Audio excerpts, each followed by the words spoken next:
बाबा तेरी मीठी मुरली की धुन सुन कर के मन हर्षाए, हो सुन कर के मन हर्षाए।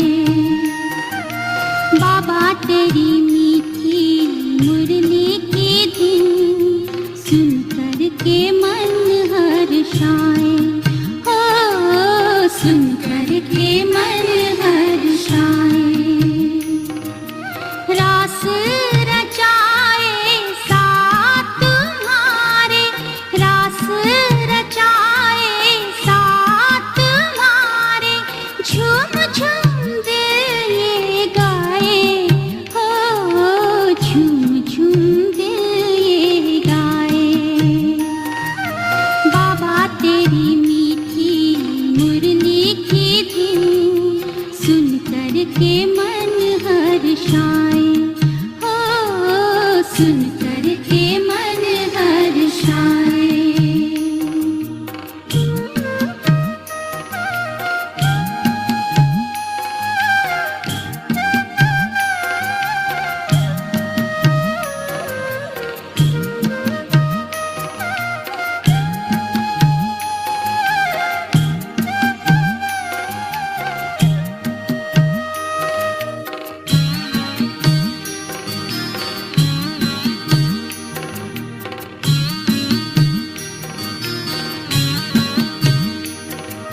मुरली तेरी प्रीत है दिल की, देती अनुभव निराला, हो देती अनुभव निराला।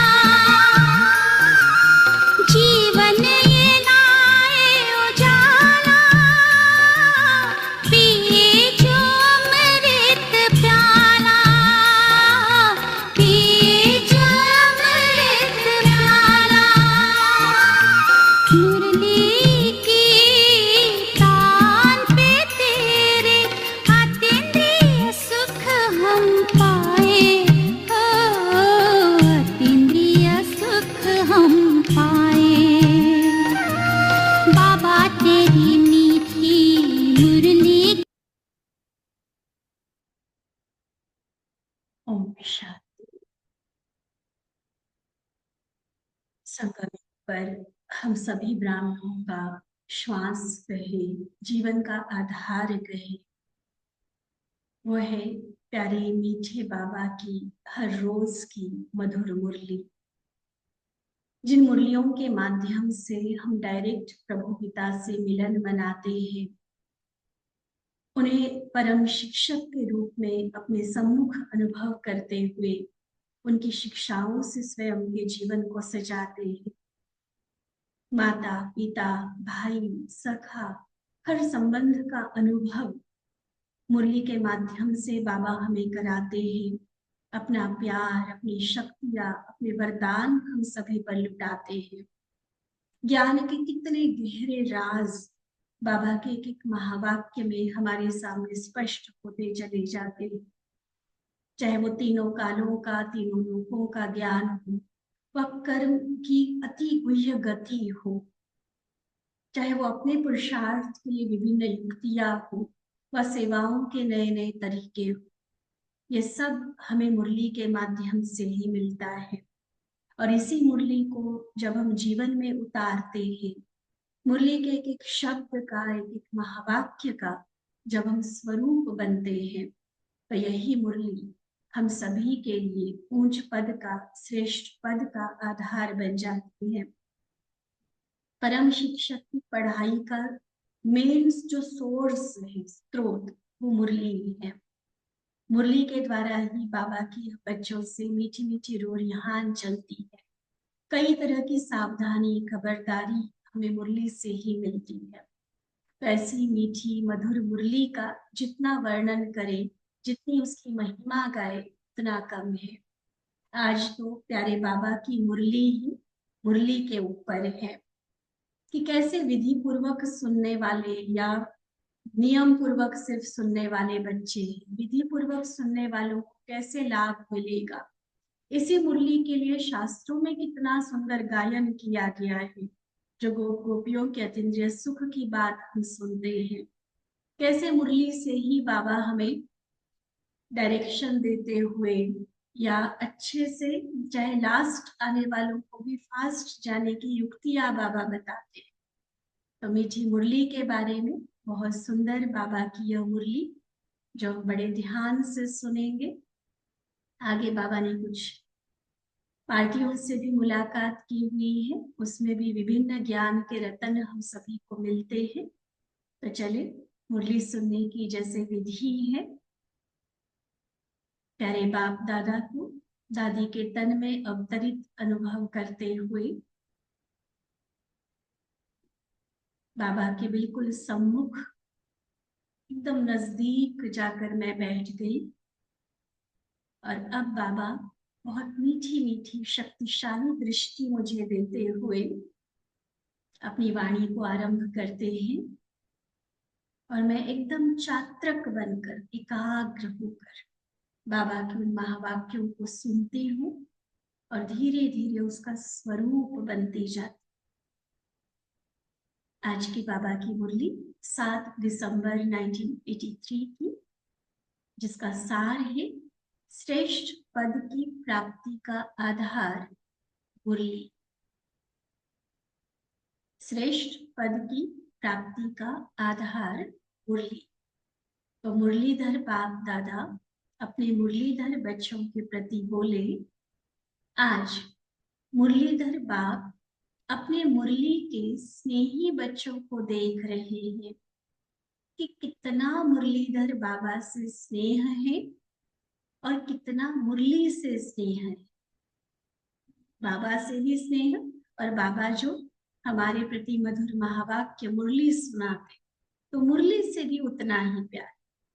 जैसे लौकिक में देखते हैं ना कि लौकिक संबंधों में जब अपने किसी प्रिय व्यक्ति का पत्र आता है तो उसको भी कितना दिल से लगाते, माथे पर लगाते, नैनों पर लगाते, चूमते, कितना उस पत्र के प्रति, अपने प्रेमी के उस लेटर के प्रति भी कितना प्यार होता है।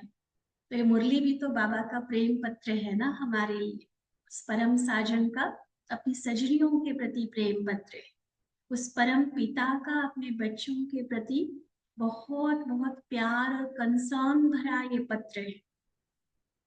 तो जितना बाबा से प्यार, मुरलीधर से प्यार, उतना ही मुरली से भी। देखो मुरली के पीछे कैसे मस्त हो जाते हैं।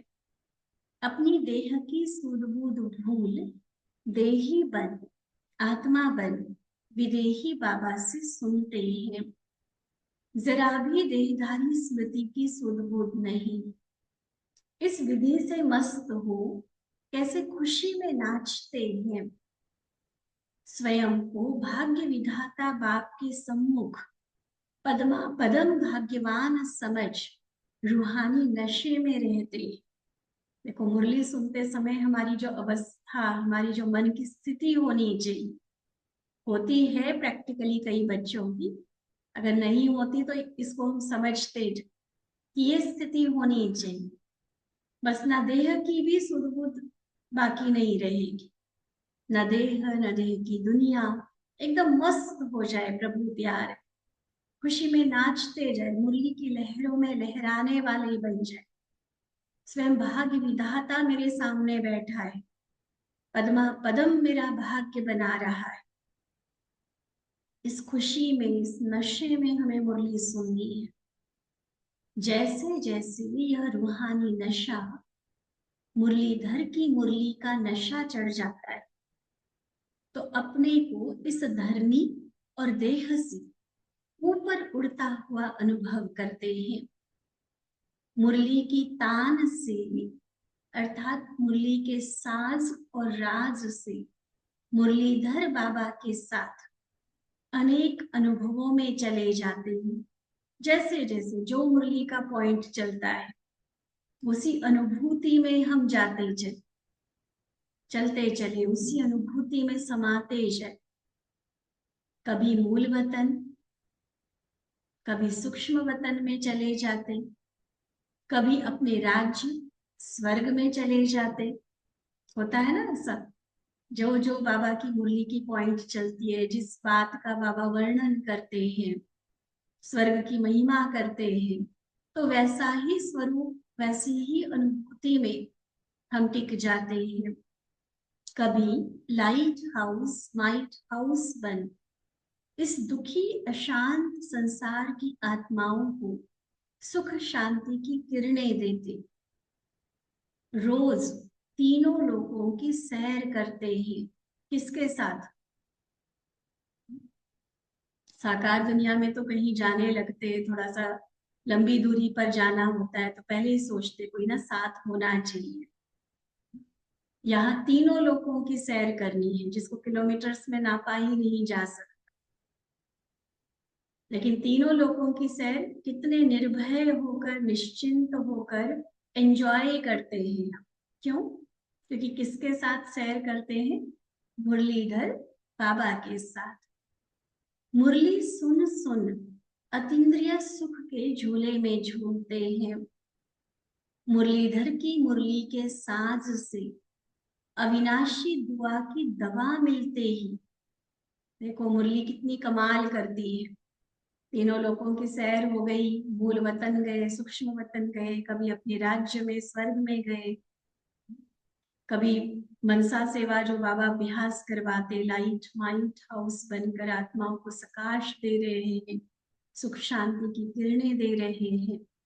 ये सारी अनुभूतियां मुरली में समाई हुई। और मुरली को जितना अच्छे से हमने सुना समझा होगा ना, उतना फिर योग की भी गहराई में अनुभव कर सकते हैं। अब आगे क्या कह रहे हैं बाबा? ये मुरली दवा का भी काम करती है।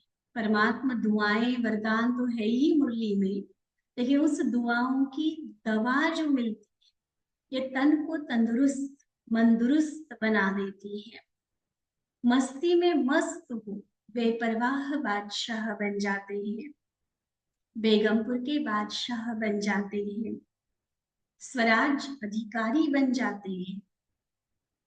तो ऐसे विधि पूर्वक मुरली के स्नेही बच्चों को देख रहे थे। एक ही मुरली द्वारा कोई राजा कोई प्रजा बन जाता है, क्योंकि विधि द्वारा सिद्धि होती है। लक्ष्य बाबा ने सबको राजा बनने का दी, पढ़ाई सारी राजा बनने की, लेकिन हम धारण ही परसेंटेज में करेंगे तो नेचुरली नंबरवार तो आएंगे ना। बाबा तो राजा बनाने के लिए आया, और इस मुरली को विधि पूर्वक सुनने वाले, पढ़ाई में विधि पूर्वक चलने वाले, वो अवश्य राजा बने। और जो थोड़ी बहुत अपने मन की करते रहते, तो कोई प्रजा में भी अलग अलग नंबर है फिर, तो वो भी इसी मुरली के द्वारा बनते। तो जैसी विधि वैसी सिद्धि।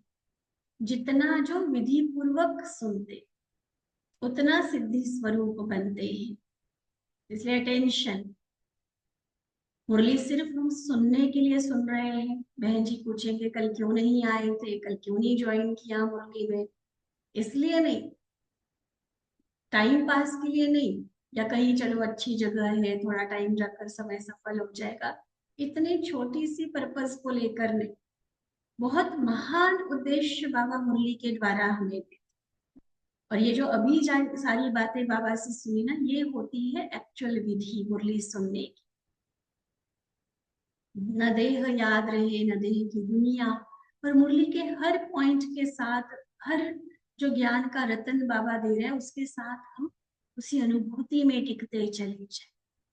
तो एक है ऐसे विधि पूर्वक सुनने वाले अर्थात समाने वाले, और दूसरे हैं सिर्फ नियम पूर्वक सुनने, कुछ सुना, कुछ समाने, कुछ वर्णन करने वाले। और तीसरों की तो बाबा बात ही नहीं करते हैं। समझते हैं ना तीसरे कौन से? सुनते हुए भी अनसुने, कभी सुनी मुरली भी कई बार मिस करने वाले, अब उनकी बात ही बाबा क्या है। चलो रेगुलर सुनने वालों में भी दो प्रकार बाबा ने बताए। एक है विधि पूर्वक, जैसे बाबा ने अभी एक्सप्लेन, ऐसे सुनने वाले। और एक है कि बस नियम बना लिया है कि हाँ जी हमें जाना है सेंटर पे, सुनना है, धारण आधा करते आधा नहीं भी करते। तो दो तरह के बच्चे बाबा ने। यथार्थ विधि पूर्वक सुनने और समाने वाले स्वरूप बन जाते। जो पहले नंबर वाले, उन्होंने हर कर्म मुरली का स्वरूप है। मतलब मुरली में जो शब्दों में बाबा बात कह रहे हैं ना, वो उनके प्रैक्टिकल जीवन में दिखाई देती। किनके? जो विधि पूर्वक सुने, उनका जीवन, उनका हर कर्म मुरली का सबूत, उसका स्वरूप बन जाएगा। तो अपने आप से पूछो कि मैं किस नंबर में हूं, पहले नंबर में या दूसरे? तीसरों की बाबा बात नहीं कर रहे हैं, पहले में व दूसरे में। मुरलीधर बाप का रिगार्ड, अर्थात मुरली के एक एक बोल का रिगार्ड। ध्यान से स्पेशल अंडरलाइन करना बाबा की इस बात। वैसे दुनिया में बाबा की महिमा के नाम पर ग्लानि होती, सर्वव्यापी कहते, पता नहीं क्या क्या कह देते हैं उनको, तो वो तो हमें बड़ा बुरा लगता है। देखो भगवान का डिसरिगार्ड कर दिया, कण कण में कह दिया, कुत्ते बिल्ली में कह दिया। अब उस डिसरिगार्ड से तुम ऊपर उठे, लेकिन अगर सच में मेरे मन में बाबा के प्रति रिगार्ड है, तो उसका सीधा सीधा सबूत है कि जो बाबा कहेगा सो मैं करके दिखाओ। मतलब मुरली के एक एक बोल का हम उसको फॉलो करें, उसका रिगार्ड रखें, तो कहा जाएगा कि बाबा का भी रिगार्ड। नहीं तो बच्चा पैर तो छुए अपने लौकिक पिता के और उनका कहना एक न मान। बाप कहे पूरब जाओ, वो कहे पश्चिम जाना, तो उसको कहेंगे कि वो रिगार्ड रखता है? नहीं ना। आज्ञाकारी होगा तो माना जाएगा कि पिता का रिगार्ड।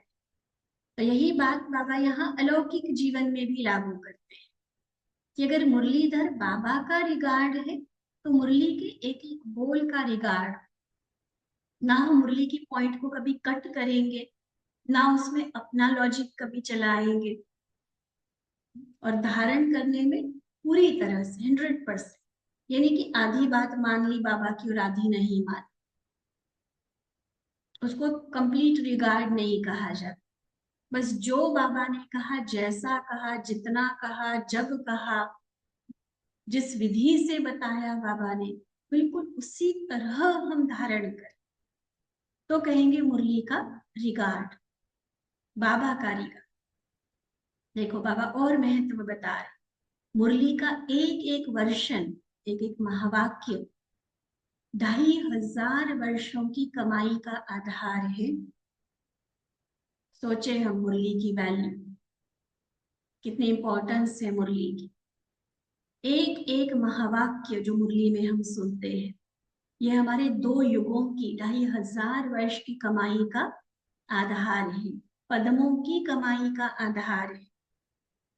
उसी हिसाब प्रमाण अब सोचो कि एक वरदान मिस हुआ तो पद्मों की कमाई मिस हो गई। अफोर्ड कर सकते इतना घाटा? सोचो, संगम युग का ये छोटा सा युग, इसमें बाबा की मुरली के द्वारा हमारी कमाई होती है, हमारा भाग्य बन रहा है। और मुरली हम कभी अनजाने में, कभी अलबेलेपन में, कभी किसी कारण से मिस कर रहे, तो एक एक मुरली में जो पद्मों की कमाई होती है वो मिस हो गई, उसका घाटा पड़ गया। चलो मुरली तो मान लो सुन रहे हैं हम सामने बैठ, शरीर बैठा है और बुद्धि कहीं और भटक रही, पॉइंट मिस हो गया। तो एक पॉइंट मिस होना माना पद्मों का घाटा है। सोचो, पूछो अपने आप, क्या इतनी वैल्यू है मुरली की? क्या सच में इतनी एकाग्रता के साथ, चाहे बाबा की साकार मुरली के महावाक्य है, चाहे व्यक्त मुरली के है, क्या हम इतने ध्यान से, इतनी इंपॉर्टेंस के साथ सुनते हैं? आप सोचिए, अगर हम कभी अनाज खरीदने जाते हैं ना, सबको अनुभव है, बोरी की बोरी उठानी होती है, कई बार उस बोरी को छेद भी हुआ है, कुछ थोड़ा बहुत गिर भी रहा है, हम इतना माइंड नहीं करते, चलो कोई नहीं, घर गए थोड़ा बहुत मुट्ठी भर चला जाएगा, कोई ज्यादा फर्क नहीं पड़ता। लेकिन वही अगर हीरों की पोटली है, हीरों की थैली है, तो उसमें से एक हीरा भी नीचे गिरा तो क्या छोड़ दोगे कि कोई बात नहीं, मेरे पास तो पूरी पोटली है, एक हीरा गया तो कुछ नहीं जाता? ये अपने माइंड को बहुत अच्छे से कन्विंस करने की जरूरत है कि क्या इंपॉर्टेंस है मुरली में, क्या सच में उस वैल्यू को, मुरली की उतनी कदर को हम महसूस करते हैं। देखो भगवान आज एक वरदान, भगवान का एक महावाक्य मिस हुआ, माना पद्मों की कमाई मिस हुई। फिर हर बार प्रश्न लेकर आ जाते हैं कोई भी महारथी होगा कि तीव्र पुरुषार्थ कैसे करें, हम तो लेट आए हैं और आगे से आगे कैसे बढ़े। बाबा तो ऑलरेडी सारी विधियां हमें दे गई। उस एकाग्रता को बढ़ा। क्लास में बैठे हैं, कोई आया, कुर्सी हिला दी, आकर बैठ गया, उठकर चला गया, हमें किसी ने ड्यूटी थोड़ी दी है ये देखने की कि कौन आया और कौन गया। नहीं, मैं तो बाबा की मुरली सुनने के लिए बैठी हूँ। मेरा कंप्लीट ध्यान, पूरा फोकस सिर्फ बाबा की मुरली के महावाक्यों पर होना चाहिए। ये तो एक भी पॉइंट मिस हुआ, कई बार साथ साथ ही हम पूछते हैं ना कि क्या सुना, तो बैठे बैठे भी कहीं और चले गए होते हैं, इसलिए पूछना पड़ता है कि क्या सुना। तो ये बहुत अटेंशन रखें। एक वरदान भी मिस, माना पद्मों की कमाई का घाटा हो। एक एक वरदान खजानों की खान बना देता है। ऐसे मुरली के हर बोल को विधि पूर्वक सुनने और उससे प्राप्त हुई सिद्धि के हिसाब किताब की गति को जानने वाला, ये सिद्धि बताई ना बाबा ने, प्राप्ति बताई कि एक एक महावाक्य कैसे पद्मों की कमाई कराता है। तो विधि पूर्वक सुनने और उससे प्राप्त हुई सिद्धि के हिसाब किताब की गति जानने वाले श्रेष्ठ गति को प्राप्त होते हैं। जैसे कर्मों की गति गहन है ना, वैसे विधि पूर्वक मुरली सुनने समाने की गति भी अति श्रेष्ठ है। मुरली ही ब्राह्मण जीवन की श्वास है। मुरली नहीं तो जैसे मुरझा गए, किसी की श्वास ना आए तो क्या होता है, डेथ तक हो सकती है। तो मुरली ब्राह्मण जीवन की श्वास है, श्वास नहीं तो जीवन नहीं।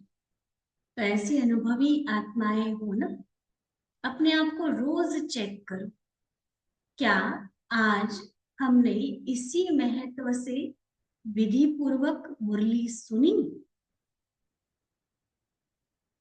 ठीक है, वैसे अटेंडेंस में हाजिरी लग गई रजिस्टर में, वो बात नहीं, विधि पूर्वक सुनने के नंबर है जो विधि बाबा ने इस पूरी मुरली में हमारे सामने रखी। तो चेक करो, क्या उस विधि पूर्वक मैंने मुरली सुनी? अमृत वेले की यह विधि सारा दिन हर कर्म में सिद्धि स्वरूप स्वतः और सहज बनाती। समझा? नए नए आए हो ना, तो लास्ट तो फास्ट जाने का तरीका बाबा सुना रहे हैं। इसमें फास्ट चले जाएंगे, समय की दूरी को इस विधि से गैलप कर सकते हो। बहुत इफेक्टिव युक्ति है। ऐसे ही हम बाबा की बातों को हल्के में ना, चाहे कभी भी ज्ञान में चले। देखो जानकी दादी को ये रियलाइजेशन थी, जबकि वो सिर्फ 1-1.5 साल लेट आई थी, कि बाबा मैं तो लेट आई हूँ, मैं कैसे आगे बढ़ू। बाबा ने कहा, 6 बार मुरली पढ़ो, दादी ने कहा मैं 12 बार पढ़ूंगी। आज जिस पोजीशन तक वो आत्मा पहुंची, आध्यात्मिकता की जिस ऊंचाइयों को उन्होंने छुआ, उसका आधार भी यही मुरली के प्रति दादियों का प्यार रहा। और एक जानकी दादी की बात नहीं है, हर दादी के बारे में हम ये सुनते हैं। अभी रतन मोहिनी दादी जी गए, देखो हर वक्त मुरली रहती थी उनके सामने। तो मुरली ये लास्ट टू फास्ट जाने का भी आधार है। साधन तो बाप दादा सुनाते हैं, जिससे किसी भी बच्चे का उलहना रह ना जाए। पीछे क्यों आए व क्यों बुलाया, ये छोड़ो बातें, जब आए एक्यूरेट आए, लेकिन अब आगे बढ़ सकते, आगे बढ़ो, श्रेष्ठ विधि से श्रेष्ठ नंबर लो। उलाना तो नहीं रहेगा ना, क्यों लेट आए, नहीं, रिफाइन रास्ता बता रहे। एक होता है ना कि रास्ता बनाना, पहले जब कोई कहीं रास्ता नहीं होता, कुछ लोग चलने शुरू करते तो धीरे धीरे पगडंडी बन जाती है ना। पगडंडी देखिए ना, जैसे खेतों के बीच से ऐसे चल चल कर वो थोड़ा सा वो रास्ता सा बन जाता है। फिर वो पगडंडी बनाने का काम हमारी दादियों ने किया, फिर हमारी दीदियों ने और मेहनत की उस पर, और हमारे लिए तो बाबा ने हाईवे दे दिया है, तो गति फास्ट होनी चाहिए ना हमारी, बहुत अच्छे से तीव्र गति से आगे बढ़ते चलो। उसका भी आधार आज बाबा ने विशेष रूप से मुरली को ही बताया। बने बनाए पर आए, रिफाइंड रास्ता मिल गया है, निकले हुए मक्खन को खाने के समय पर आए। एक मेहनत से तो पहले ही मुक्त हो, वो बनाने की, मक्खन निकालने की, वो हमें मेहनत नहीं करनी है। अब सिर्फ खाओ और हजम करो, मुरली सुनो और खुद के अंदर धारण करो, स्वरूप बन जाओ। सहज है ना। अच्छा, फिर पार्टियों के साथ बाबा की मुलाकात। बाबा कहते सदा एक बाबा की याद में रहने वाली, एक रस स्थिति में स्थित रहने वाली श्रेष्ठ आत्माएं हो ना। सदैव एक रस आत्मा हो, वह और कोई भी रस अपनी तरफ खींच लेता है, कोई अन्य रस अपनी तरफ खींचता तो नहीं है। दोबारा पूछ रहे बाबा, क्योंकि आप सबका तो है ही एक, एक में सब समाया हुआ है। जब है ही एक, एक से सर्व संबंध है, एक से सर्व प्राप्तियां है, तो जब है ही एक और कोई है ही नहीं, तो जाएंगे कहाँ। कोई काका मामा चाचा तो नहीं है ना। सर्व संबंध किसके साथ, एक के साथ। आप सबने क्या वायदा किया है, यही वायदा किया है ना कि सब कुछ मेरे आप ही हो। बहुत दिल की गहराई से ये वायदा बाबा के प्रति निकलना चाहिए, सब कुछ मेरे आप ही हो। बाबा पूछते कुमारियों ने यह पक्का वायदा किया है, पक्का वायदा किया और वरमाला गले में पड़ी। वायदा किया और वर मिला, वर भी मिला, घर भी मिला, तो वर और घर मिल गया। वैसे कुमारियों के लिए माँ बाप को क्या सोचना पड़ता है। देखो लौकिक में बेटी पैदा होती, थोड़ा सा अच्छी उम्र में पहुंच जाती, तो माँ बाप को क्या चिंता लगती कि अच्छा वर भी मिले, घर बार भी अच्छा हो, लड़का भी अच्छा हो, ये होता है ना। तो यहाँ तो वर और घर, बाबा कहते तुम्हें तो ऐसा वर मिल गया जिसकी महिमा सारा जग करता है। कितना नाज होना चाहिए हमें खुद पर। देख, ऐसा वर मिला जिसकी महिमा सारा जग करता है, सारी दुनिया झुकती है जिसके सामने। और घर भी ऐसा मिला जहाँ अप्राप्त कोई वस्तु नहीं। तो पक्की वरमाला पहनी है। ऐसे तो हम सबका ही ये संकल्प आत्मा रूपी सजनी के रूप में होना चाहिए, लेकिन बाबा खास कुमारियों के लिए भी पूछते, पक्की वरमाला पहनी है, ऐसी कुमारियों को कहा जाता है समझदार। कुमारियां तो है ही समझदार। बाप दादा को कुमारियों को देखकर खुशी होती है, क्योंकि बच गई विकारों की आग से, उल्टी सीढ़ी चढ़ने से, बच गए। कोई गिरने से बच जाए तो खुशी होती है ना। माताएं जो गिरी हुई है उनको तो कहेंगे गिरे हुए को बचा लो, लेकिन कुमारियों के लिए कहेंगे गिरने से बचा लिया। एक होता है ना कि कोई बीमारी हो गई और उसके बाद ट्रीटमेंट लेकर ठीक हो गया, और एक होता है कि ऐसे प्रबंध कर लिया कि वो बीमारी, वो तकलीफ हो ही ना। तो आप कितनी लकी हो। माताओं का अपना लक है, कुमारियों का अपना लक है। माताएं भी लकी है, क्योंकि फिर भी गौपाल की गौएं है ना। लक तो खैर बाबा के किसी भी बच्चे का कम नहीं है, बाबा की नजरों में हर कोई एक से एक विशेष है। फिर भी कुमारियां सामने है, इसलिए बाबा ने कुमारियों की महिमा की, लेकिन माताओं को भी अपने में हीनता ना आए, इसलिए देखो कितना प्यार लुटाया माताओं पर भी, कि गौपाल की गौएं हो ना, चलो गिर गए थे कोई बात नहीं, लेकिन अब तो बाबा ने बचा लिया ना। तो ये भी अपने भाग्य की महिमा करते रहो कि अब हम बाबा की बन गए, जो बीती सो बीती कर, अब तो भाग्य ऊंचा बन गया ना। आगे बाबा दूसरे ग्रुप के साथ बात करते हुए पूछते, सदा मायाजीत हो, जो मायाजीत होंगे उनको विश्व कल्याण का नशा जरूर होगा।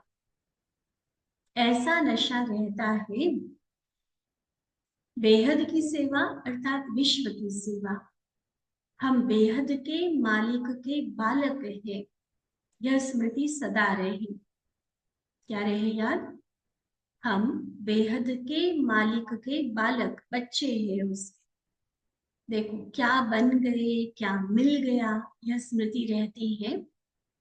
बस इसी खुशी में सदा आगे बढ़ते रहो। बढ़ने वालों को देख बाप दादा हर्षित होते हैं। सदा बाबा की याद की मस्ती में मस्त रहो। ईश्वरीय मस्ती क्या बना देती? क्या बना देती? एकदम फर्श से अर्श निवास, माना इस धरती के इंसान से बदलकर आसमान में उड़ने वाला फरिश्ता बना देती है। ये ईश्वरीय मस्ती की कमाल है। तो बाबा पूछते, सदा फर्श पर रहते हो या अर्श पर? धरती में देहभान की मिट्टी में रहते हैं या फरिश्ता बनकर उड़ते रहते हैं? क्योंकि ऊंचे से ऊंचे बाबा के बच्चे बन गए, तो नीचे कैसे रहेंगे? फर्श तो नीचे होता है, और अर्श है, अर्श उर्दू शब्द है आसमान के लिए, तो अर्श है ऊंचा, तो नीचे कैसे आएंगे? कभी भी बुद्धि रूपी पांव फर्श पर नहीं, ऊपर। इसको कहा जाता है ऊंचे से ऊंचे बाप के ऊंचे बच्चे। यही नशा रहे। सदा अचल अडोल सर्व खजानों से संपन्न रहो। थोड़ा भी माया में डगमग हुए तो सर्व खजानों का अनुभव नहीं होगा। बाबा द्वारा कितने खजाने मिले हुए हैं, उन खजानों को सदा कायम रखने का साधन है। क्या साधन? सदा अचल अडोल रहो। अचल रहने से सदा ही खुशी की अनुभूति होती रहती है। जैसे विनाशी धन की भी खुशी रहती है ना, विनाशी कोई नेतापन की कुर्सी मिलती है, नाम शान मिलता है, तो कितने खुश होते हैं। तो यहाँ तो अविनाशी खुशी है। सोचते जाओ, प्राप्तियों की लिस्ट बनाते जाओ, कितना दिया बा, और कोई अल्पकाल के लिए नहीं दिया है, यहाँ अभी अभी मुख मीठा हो गया और अभी फिर खत्म हो गया स्वाद, नहीं, अविनाशी प्राप्तियां है, इसलिए अविनाशी खुशी। यह खुशी उसे रहेगी जो अचल अडोल रहेंगे। आगे बाबा कहते, सभी ब्राह्मणों को स्वराज प्राप्त हो गया है। पहले गुलाम थे, क्या गाते थे? मैं गुलाम तेरा। अब स्वराजधारी बन गए, गुलाम से राजा बन गए। कितना फर्क पड़ गया, रात दिन का अंतर है ना। कहाँ गुलाम और कहाँ राजा। नौकर भी अलग होता है, नौकर को तो फिर भी सैलरी मिलती है, तनख्वाह मिलती है। गुलाम तो होता है बस गुलामी ही करनी है, उसको कोई तनख्वाह आदि नहीं होती, सिर्फ जो भी है खाना पीना कपड़ा वो भी जो मालिक देगे बस उसी पर चलना है। गुलाम तो बहुत बहुत नीचे का वो होता है पद। और ऐसे गुलाम थे हम, कर्मेंद्रियों के अधीन थे, परिस्थितियों के अधीन थे, लाचार थे, मजबूर थे, और भगवान ने हमें आकर राजा बना दिया, स्वराज्य अधिकारी बना दिया। तो रात दिन का अंतर हुआ ना। बाबा को याद करना और गुलाम से राजा बनना, ऐसा राज्य सारे कल्प में नहीं प्राप्त हो सकता। इसी स्वराज्य से फिर विश्व का राज्य मिलता है। तो अभी सदा इसी नशे में रहो कि हम स्वराज्य अधिकारी हैं। तो यह कर्मेंद्रियां स्वतः ही श्रेष्ठ रास्ते पर चलेंगी। सदा इसी खुशी में रहो कि जो पाना था, क्या कहेंगे, जो पाना था सो पा लिया। क्या से क्या बन गए, कहाँ पड़े थे और अब कहाँ पहुंच गए। एक दिन बाबा ने मुरली में कहा ना, किचड़े के डिब्बे से निकाला है बाबा ने हम, और अब कहाँ बैठ गए, भगवान के दिल तख्त पर। आज की मुरली में बहुत सारे ऐसे नशे के पॉइंट्स हैं। कभी ना कोई एक अलग डायरी ऐसी हम बना सकते जिसमें रोज की मुरली के सिर्फ नशे वाले पॉइंट्स लिखते जाओ। और कभी जब थोड़ा सा उमंग उत्साह ढीला लगे ना, अवस्था थोड़ी सी डाउन लगे, किसी के कहने से मूड ऑफ हो जाए, तो नशे वाली डायरी निकाल कर देखो। एकदम फिर से जो मुरझाए हुए सब्जी फल पे जैसे पानी के छींटे देते तो फिर से तरोताजा हो जाती है ना, ऐसी अवस्था हो जाएगी। मुरझाया हुआ मन फिर से खिल उठेगा। तो ऐसे सुंदर सुंदर नशे के पॉइंट्स ये भी देखो बाबा की मुरली में हमें मिलते हैं। तभी तो मुरली को श्वास कहा ना बाबा ने। अच्छा, फिर एक दो प्रश्न है कि मायाजी बनने का सहज साधन क्या है। सुनना, बड़ा अलग सा उत्तर दिया है बाबा। मायाजीत बनना है, माया अर्थात सभी विकारों को अगर जीतना है, उनको संपूर्ण खत्म करना है, तो क्या करो, मायाजीत बनने के लिए अपनी बुराइयों पर क्रोध करो। जैसे दुनिया में सुनते ना, इतना क्रोध आया, इतना क्रोध आया कि बंदे को मार डाला। तो अपनी बुराइयों पर क्रोध करो, जो टोटल खत्म हो जाए। जब क्रोध आए ना, तो आपस में नहीं करना, आपस में नहीं क्रोध करना, वो तो फिर विकार हो गया। बुराइयों से क्रोध करो। मतलब इतना क्लियर पता हो ना कि ये बुराई, जो बुरा संस्कार है, रावण का है, ये मेरी चीज नहीं है, और ये मेरी सुख शांति को ये ग्रहण लगा रही है, तो उनको निकालो। क्रोध माना कोई शरीर से बोल से क्रोध करने की बात नहीं है, वो मन की भावना की बात बाबा करे। इतना उसके प्रति एकदम माइंड डिटैच हो जाएगा कि नहीं चाहिए मुझे। ये संस्कार चाहे सदियों से था हमारे अंदर, चाहे वो काम विकार अपवित्रता का संस्कार है, कोई भी लोभ लालच का, जो जिसको भी बाबा रावण की प्रॉपर्टी कहते हैं, जो भी बुरी आदत है, जो भी कोई कमजोरी, नहीं मतलब नहीं, इतना अंदर से उसके प्रति एकदम से डिटैच हो जाए। ठीक है, तो आपस में क्रोध नहीं करना, बुराइयों से क्रोध करो, अपनी कमजोरियों पर क्रोध करो, तो माया जी सहज बन जाएंगी। और नेक्स्ट है कि गांव वालों को देखकर बाप दादा विशेष खुश होते। क्यों, ऐसा क्या है गांव वालों में? क्योंकि गांव वाले बहुत भोले होते हैं। बाबा को भी भोलानाथ कहते हैं। जैसे भोलानाथ बाप, वैसे भोले गांव वाले। तो सदा यही खुशी रहे कि हम विशेष भोलानाथ के प्यारे हैं।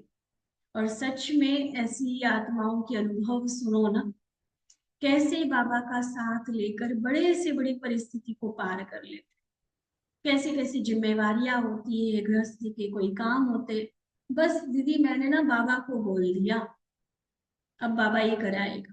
इतने निश्चय, इतने फलक से साथ कहते ना। कई बार शहर वाले पढ़े लिखे भी इतना निश्चय नहीं कर पाते और ज्यादा दिमाग वाले बन जाते हैं। होते हैं शहर में भी अच्छे महारथी है बाबा के बच्चे, लेकिन गांव वालों में देखो, वैसे दुनिया के हिसाब से साधारण है, लेकिन भगवान को पहचान कर निश्चय से भगवान से भी कैसे काम कराना है, वो अकल भी उनके पास है। तो इसलिए भोलेनाथ बाबा के भोले बच्चे बाबा को विशेष रूप में पसंद आते हैं। उनको देखकर बाबा भी खुश होते हैं। अच्छा, ऐसे सर्व विधि संपन्न, सर्व सिद्धि को प्राप्त करने वाले, मुरलीधर की मुरली पर देह की सुध बुध भूलने वाले, खुशियों के झूले में झूलने वाले, रूहानी नशे में मस्त योगी बन रहने वाले, मुरलीधर और मुरली का रिगार्ड रखने वाले, ऐसे मास्टर मुरलीधर, मुरली व मुरलीधर स्वरूप बच्चों को बाप दादा का साकारी और आकारी दोनों बच्चों स्नेह संपन्न याद, प्यार और नमस्ते। हम रूहानी बच्चों की रूहानी बाप दादा को दिल व जान, सिक व प्रेम से नमस्ते, नमस्ते, नमस्ते। अच्छा, ओम शांति।